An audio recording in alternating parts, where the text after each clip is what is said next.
Hi කොහොමද හැමෝම හොඳින් ඉන්නව නේද? ඉතින් අද මම රෑට කෑම හදන විදිය බලමුද? මුලින්ම මම කියන්නම්කෝ මම මොනවාද අද හදන්නේ කියලා. මම හදනවා නූඩ්ස් එකක්. නූඩ්ස් එකත් එක්ක කන්න චිකන්. ඊට පස්සේ මම පරිප්පු කරි එකක් හදා ගන්නවා.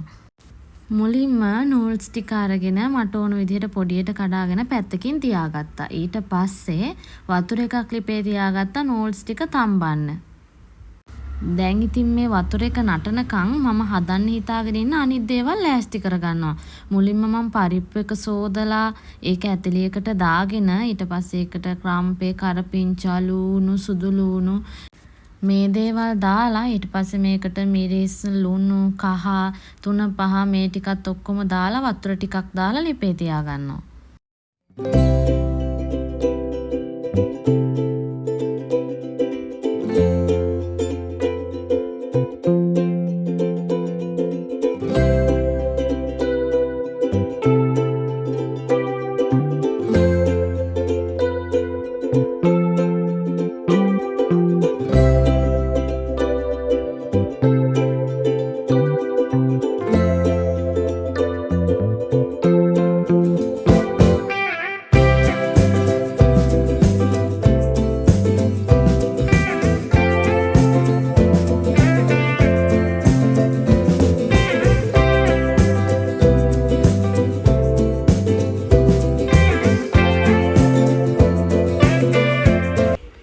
පරිප්පු එකක් තැම්බෙනකන් ලිපේ තියලා ඊට පස්සේ මම නූඩ්ස් එකට ඕන කරන කැරට් ලීක්ස් ලූණු මේ ටික කපා ගන්න තමයි දැන් මේ හදන්නේ.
ඔන්න කැරට් ලීක්ස් ටික කපලා ඉවර වෙනකොට මම ලිපේ තියාගත්ත වතුර එක හොඳට නටනවා. දැන් මම මේකට නූඩ්ස් ටික දාලා ටික වෙලාවක් තැම්බෙන්න ලිපේ තියලා තියෙනවා. මේ අතරේදී මගේ පරිප්පු එකත් දැන් හොඳට තැම්බිලා තියෙන්නේ. දැන් මම මේකට කිරි ටිකක් වැඩියෙන් දාගන්නවා. ටිකක් හොද්ද වැඩියෙන් හිටින විදිහට. මොකද අපේ ගෙදර ඉතින් මොන කෑම කන්න ගත්තත් මේ හොදි මදි කියලා හස්බන්ඩ් හැම වෙලාවෙම කියනවා. එයාට හොදි ගොඩක් ඕනේ. ඉතින් මම මේකට ටිකක් වැඩියෙන් කිරි දාගෙන ටිකක් හොද්ද වැඩියෙන් හිටින විදිහට තමයි හදන්නේ. මොකද එහෙම නැති වුණොත් මේක හස්බන්ඩ් කන්නේ සතුටින් නෙමෙයි. එතකොට මාටත් මේ හදන එකේ කිසි සතුටක් නැති වෙනවා. ඉතින් ඒ නිසා මෙයා කැමති විදිහට හොදි ගොඩක් තියලා තමයි මම මේ පරිප්පු එක හදාගන්නේ. මේ වෙනකොට නූඩ්ස් එකත් හොඳට තැම්බිලා දැන් මම හදන්නේ නූඩ්ස් එක ලිපෙන් බාගෙන මේකේ වතුර ටික පෙරාගෙන ඇල් වතුර ටිකක් දාලා මේක චුට්ටක් සෝදා ගන්න. මේක අපි ඇල් වතුරෙන් සෝදාගත්තේ නැත්නම් මේ නූඩ්ස් වල අර ඇලෙන ගතියක් වගේ එනවනේ. ඒ ගතිය නැති වෙනවා අපි මේක ඇල් වතුරෙන් සෝදාගත්තම. ඒ නිසා මම මේක ටිකක් මෙහෙමම තියෙද්දි ඇල් වතුරෙන් සෝදලා ඊට පස්සේ වතුර ටික පෙරෙන්න තියලා තියෙනවා. ඔන්න දැන් මේ වෙනකොට මගේ පරිප්පුවත් හරි ගිහින් තියෙන්නේ. මම ඒකත් ලිපෙන් බාගෙන ඊට පස්සේ මම දැන් හදන්නේ චිකන් එක හදාගන්න. චිකන් ටික හොඳට සෝදලා ඊට පස්සේදී මම මේක මට ඕන ප්‍රමාණයට කෑලි කපා ගන්නවා. ටිකක් ලොකු වැඩි වගේ දැනුන නිසා මම මේව පොඩියට කපා ගත්තා. ඊට පස්සේ මේකට මම මිරිස්, ගම්මිරිස්, ලුණු, කහ චුට්ටක් එකතු කරලා හොඳට මේක අතගාලා පොඩි වෙලාවක් තියලා තියෙනවා. තනියෙන් කෑම හැදුවට නංගිත් මාත් එක්ක ඉන්නවා. ඉතින් නංගිත් එක්කත් කයියක් ගහගෙන මේ වැඩේ ඉවර කරගමුකෝ.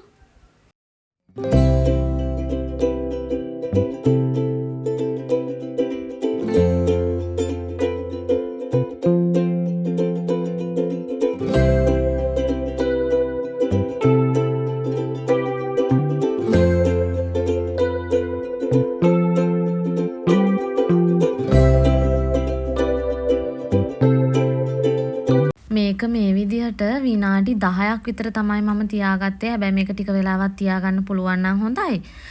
මම දැන් මේ ඇතිලියක් ලිපේ තියලා මේකට තෙල් චුට්ටක් දාලා තෙල් ටික රත් වෙනකොට මේකට මිරිස් ටිකක් දාලා එතකොට අර ලස්සන පාටක් එනවනේ. දැන් මම චිකන් එකට මිරිස් බැදලා දාගත්තෙත් නෑනේ. ඒ නිසා මම මේ විදිහට තෙලට මිරිස් ටිකක් දාලා ඒක චුට්ටක් කර වෙනකන් තියලා ඊට පස්සේ මම මේකට සුදු ලූණු කුරුඳු පොතු කෑල්ලක් එතකොට එනසල් කරාඹු නැටි මේ ටික දාගෙන හොඳට මේක මික්ස් කරලා ඊට පස්සේ චිකන් ටික දාලා පොඩි වෙලාවක් චිකන් ටික මේ තෙල් එකේ බැදෙන්න දෙනවා.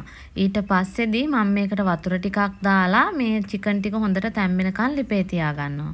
මම ඉතින් චිකන් හදන්නේ එකම විදිහට නම් නෙමෙයි. අද හදන විදිහ නෙමෙයි. තව දවසකට හදන්නේ.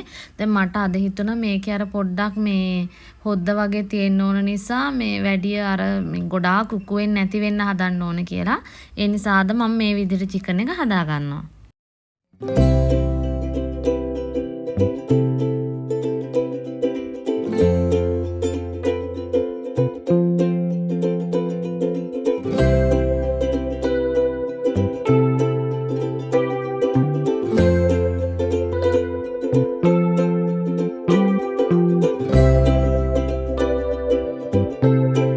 චිකන් ටික ඒ විදිහට තැම්බෙනකම් මම දැන් හදන්නේ නූල්ස් එක හදාගන්න. මම භාජනයක් ලිපේ තියලා ඒකට පොල් තෙල් ටිකක් දාලා ඒක රත් වෙනකොට සුදු ලූණු කරපිංචා දාලා හොඳට බැදෙනකන් තියලා මම මේකට කැරට් ටික එකතු කරලා කැරට් ටිකත් සාමාන්‍යයෙන් හොඳට බැදෙනකන් තියාගන්නවා. කැරට් ටික දාලා ඒක චුට්ටක් තැම්බෙනකොට මම මේකට බිත්තර 3ක් කඩලා දාගන්නවා. බිත්තර 3ක් කඩලා දාලා මේකට ලුණු, ගම්මිරිස්, රස අනුව දාලා ඊට පස්සේ හොඳට මික්ස් කරලා මම නූල්ස් ටික මේකට එකතු කරගන්නවා.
දැන් මේ විදිහට අවසානයේදී මම මේකට ලීක්ස් ටික දාලා ආපහු මේක හොඳට මික්ස් කරලා වැඩි වෙලාවක් තියන්නේ නැතුව ලිපෙන් බා ගන්නවා. ඉතින් මේ විදිහට තමයි අද අපේ රෑ කෑම එක හදාගත්තේ. ඔයාලත් මේ වීඩියෝ එකට කැමති නම් මගේ වීඩියෝ එකට ලයික් කරන්න, කමෙන්ට් කරන්න, ඒ වගේම මගේ channel එකත් subscribe කරලා තියාගන්න. ඉතින් එහෙනම් අදට ගිහින් එන්නම්. හැමෝටම සුබම සුබ දවසක්. ආයෙත් ලස්සන වීඩියෝ එකකින් හම්බ වෙමු.